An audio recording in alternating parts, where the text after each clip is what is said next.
everyone, welcome to MusoTechTeacher. In today's lesson, I'm going to show you my introductory lesson to beat writing using the learningmusic.ableton.com website. So as a foundation lesson, I always teach parts of the drum kit, how to structure a basic beat, and making sure students understand kick, snare, open and closed hi-hats. So once we go to the learningmusic.ableton.com website, we go straight across to beats and what are these sounds. And on this page, we have two sequencer windows.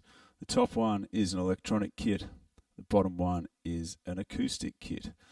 Big difference, the top one has electronic sounds, and it also has a clap where the bottom one has a snare. Okay. So what I like to do first of all is start working on the acoustic drum kit, clear the drum hits and explain the sequencer window. So if you guys can see, we've got a slightly darker line right here.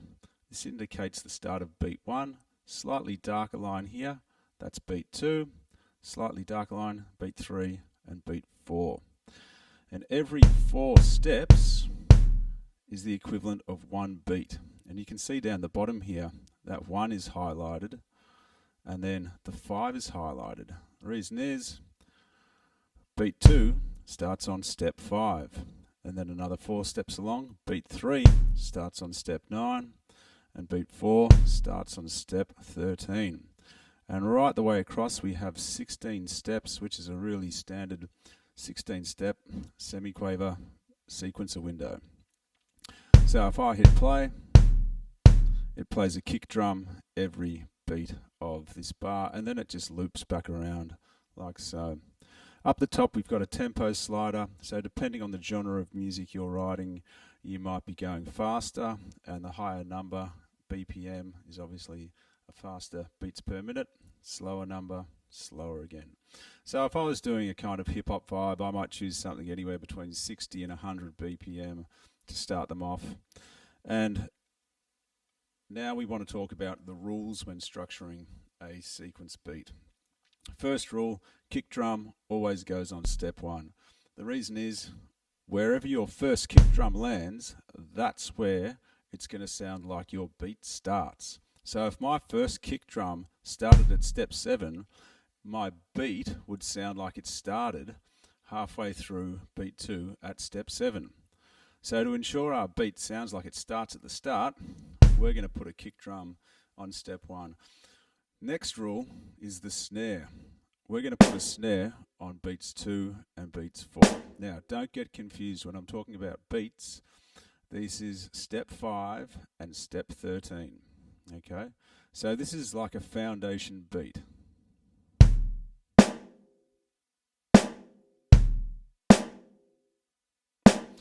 The rule is we can add kick drums anywhere. Kids, first thing they're going to want to do is literally fill up the screen with all the hits like so, and it's going to be like a machine gun or potentially a work site. Then they're going to want to crank it up to 240 BPM and really, you can really hear the jackhammer going across there. Next thing they're always going to want to do is write their name using this stuff. So let them have some fun, I suppose, to start with. But after they've had some fun, that's supposed to say Rob, by the way. After they've had some fun, get into the beat writing. So the foundation, kick on step 1, snare on 2, snare on 4. Rule is we can put a kick drum wherever we want. And if I was doing a kind of hip-hoppy vibe, what I like to do is I like to tell my kids not to put a kick drum directly underneath the snare.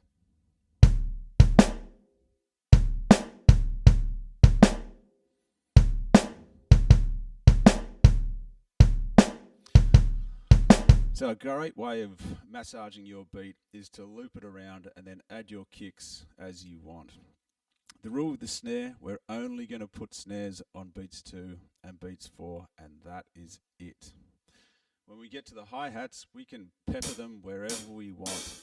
I try and tell my students, do not put a closed hat and an open hat on top of each other, because in the real world you can't play a closed hat and an open hat at the same time. So get them to displace them so they're not playing at the same time.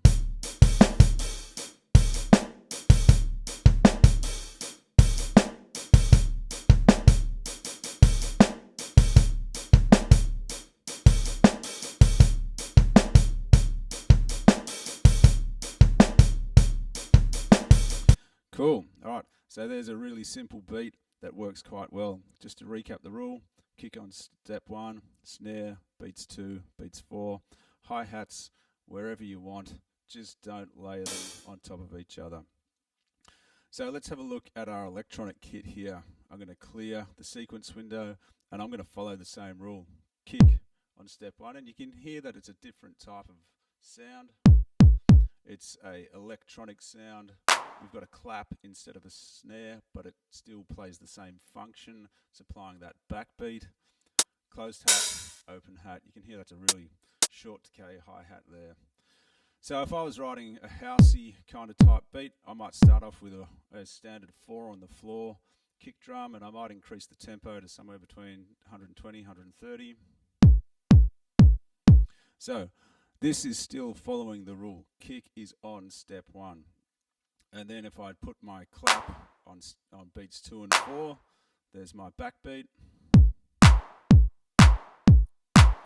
And then I could put my closed hi-hat on the off beat like so. Really simple housey vibe. And away you go. Obviously I can add more, go to town. Get really quite syncopated with that. Anyway, you don't have to do a 4 on the floor kick. You could do something entirely different if you wanted to.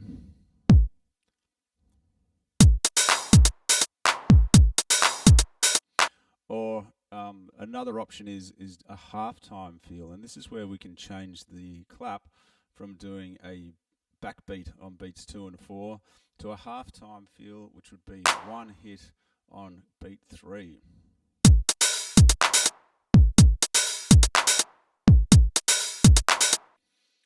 Okay, so once students have created their drum beat following the rule of kick on step 1, snare on beats 2 and 4, you can add as many kicks as you want, but keep it musical, and you can salt and pepper your hi-hats wherever you want them to go. It's time to import this into Ableton. So choose one that you want to work with and click Export to Live, and what that's going to do, download your project file. And now if I unzip it and I open it up, here is my Ableton Live set that I can then open up, and it's going to open up Ableton where we can start adding more to this project. So if we have a look, here is our drum track right here, and this clip that says click here to play, this is the content inside that clip. And you can see straight away there isn't just kick, clap, or kick, snare, closed hat, open hat. I've got a lot more sounds in this drum rack. So if I turn on my headphone here, I can have a listen and audition. I've got some crashes, some rides, I've got lots of toms, some hi-hat pedals, all sorts of cool stuff. And if I want to listen to this, here is my playhead for this clip. And that is the exact same pattern as I wrote in this one right here. Same sounds as well. So what I like to do next with my students is duplicate this clip 4 times and then rename them to beat, more, less, different. So we're going to leave our standard beat as is. We're not going to change anything. The more, we're going to add some more sounds to this. Less, we're going to take some away. Different, we're going to change it up and make it a little bit different. So, beat is the beat that we've already programmed. We're going to leave that as is. More, we're going to add some more sounds to this. So, what I might do, I might try and find something. Oh, cowbell. That could be pretty fun. Why don't I put a cowbell on each beat of the bar? The cool thing about Ableton and the sequencer window, you can see how we've got a kind of dark grey section here, light grey section, dark grey. They correspond to the beats of the bar. And also you can see up here, we've got beat 1, bar 1, bar 1, beat 2, bar 1, beat 3, bar 1, beat 4. And what I can do, I can clearly see exactly where the downbeat for each of these beats of the bar is. So if I want to have a listen to my more clip, I feel like it needs a little bit more. I might add some hi-hat pedals. Quick way of doing this is highlight that beat, Command D. Once again, you want to be tasteful with this. It's really easy to get a little bit carried away and add a lot of stuff to it. So I'm going to leave my more beat as is. I'm now going to click on my less clip, and I'm going to start taking stuff away. So I might remove some of these kick drums. I might take away some of these hi-hats. And something like that.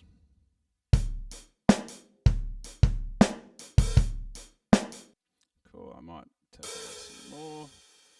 I might take away some more just to really make it less. Oops. And I might just remove that one there. Okay, so my different, what I'm going to do, I'm going to start something entirely different. So I'm going to go Command A, select all, delete all those clips. I'm not using this window here, so I'm going to close this window here. Gives me a little bit more real estate. And I'm going to build a brand new beat. I am going to start with the rule, kick on my first step. Now my snare, I'm going to do a side stick snare. And that's my foundation here, so I can add more kicks as I want. And let's have a listen to that. Cool, and instead of using my hi-hats, I might go to my ride symbol, and I'll put a ride.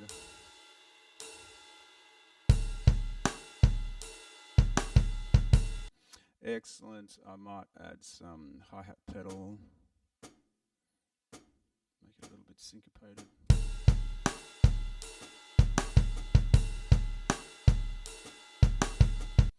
Excellent. And there I have my standard beat that I wrote in the browser, more, less, different.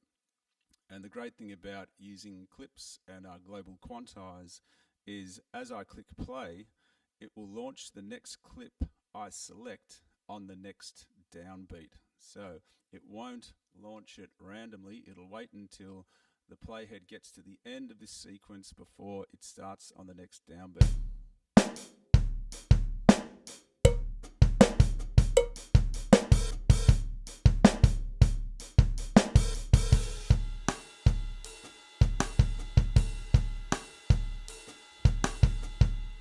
So once my students have this, I'm going to get them to record this into arrangement view. Double click my stop button, brings my cursor to bar 1, beat 1. Hit big record, play. I'm going to start with less. I'm going to move to beat. Move to more.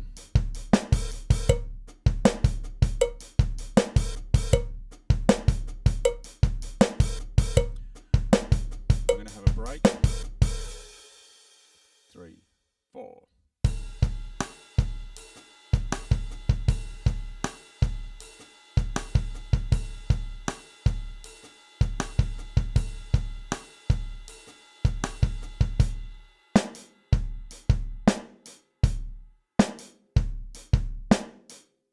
And stop my recording.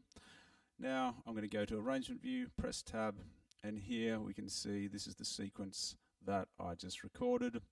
Enable Arrangement View, and now if I've made any mistakes, I can zoom in, I can move stuff around, copy stuff around.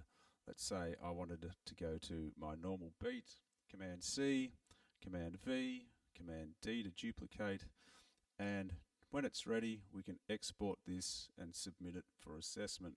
So highlight the length of your track, file, export audio video. We just want an MP3, so I'm going to leave this on. Hit export. And that is ready to be submitted. Thanks for watching.